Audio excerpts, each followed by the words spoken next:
Dahil lunchtime na, ipaghanda naman natin ang ating mga sarili ng masarap na pagkain.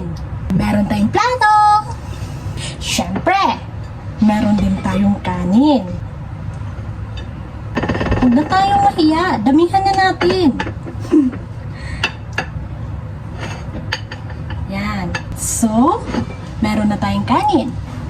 Kailangan natin dito ng masarap na ulam. Meron tayong dried fish.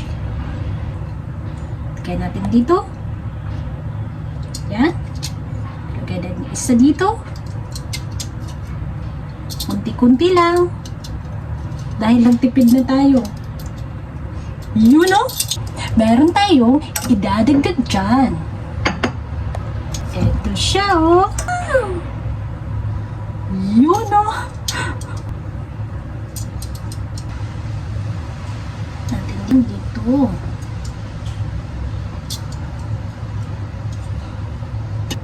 Well, show.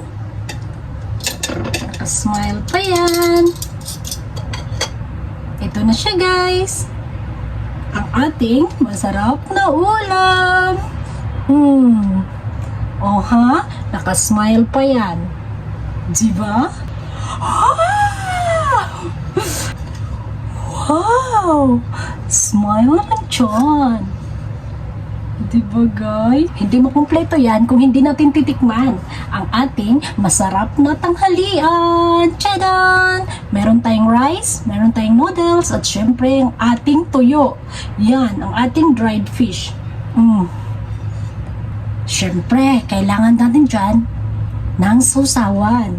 Of course, hindi mawawala ang ating suka na may sili. Ito po. Ito lang yan, guys, oh. Anong uunahin natin? Ito. Kuha tayo ng sausawan. Sausaw natin dyan.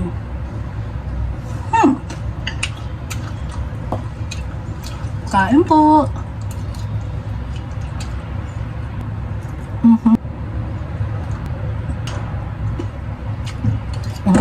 Sarap dito kainin yung tuyo pag nakakamay. Tapos gagawin na natin. Itong tuyo na to, guys, ay Japan made. Kaya ang sarap niya. Hindi siya mabantot. Kain po.